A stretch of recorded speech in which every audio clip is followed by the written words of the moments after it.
ایک دن حضور سیر کرتے ہوئے باہر تشریف لے گئے۔ وہاں ایک قافلے نے پڑاؤ کیا ہوا تھا اور ان کے وہاں اونٹ چل رہے تھے۔ ایک سرخ رنگ کا اونٹ حضور کو پسند آ گیا۔ قافلے والوں سے کہا کہ بیچتے ہو؟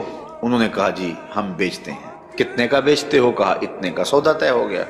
حضور فرمایا میں تاجرانہ غرض سے تو آیا نہیں تھا، میں تو سیر کے لیے آیا، یہاں تمہارا اونٹ مجھے پسند آ گیا تو میں اس کا خریدار بن گیا، میں اپنے شہر میں جا کر اس کی قیمت تمہیں بھیج دوں گا۔ اونٹ پکڑا اور حضور سوئے مدینہ چل دیے۔ جب تک حضور دکھائی دیتے رہے وہ حضور کو دیکھتے رہے۔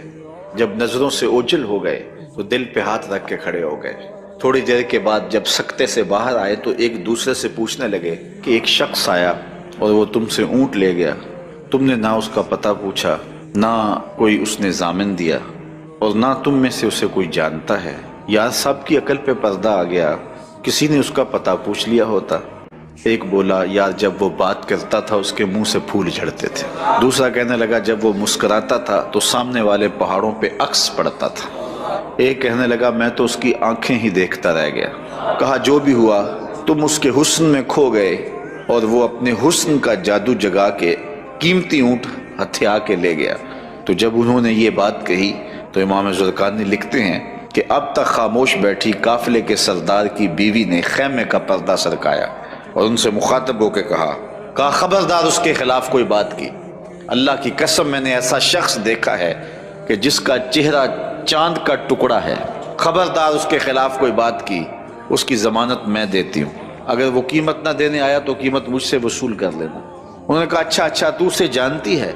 کہا واللہ میں بھی اسے نہیں جانتی۔ تو کہا پھر ضمانت کس بات کی دے رہی ہے؟ کہا جب تم سودا کر رہے تھے میں نے خیمے کی اوٹ سے اس کا چہرہ دیکھا تھا، اور جس کا چہرہ اتنا سونا ہو وہ جھوٹ بول ہی نہیں سکتا۔ کچھ دیر گزری، حضور علیہ السلام کے فرستادہ اشخاص حاضر خدمت ہو گئے۔ تو ایک شخص آیا جس نے کہا کہ میں رسول کریم صلی اللہ علیہ وسلم کا قاصد ہوں اور حضور نے مجھے تمہاری جانب بھیجا ہے، اور یہ لو کھجوریں، ان سے اپنی قیمت پوری کر لو، اور یہ کھجوریں حضور نے تمہاری ضیافت کے لیے بھیجی۔ انہوں نے کہا کہ قیمت تو ہم لیں گے لیکن بتا وہ پیارا رہتا کدھر ہے؟ انہوں نے کہا کہ وہی یہ کھجوروں کے جو جھنڈ دکھائی دیتے ہیں یہی اس محبوب کا ڈیرا ہے۔ امام زرقانی لکھتے ہیں کہ سارا قافلہ اٹھا اور حضور کے قدموں میں جا کے بیٹھ گیا۔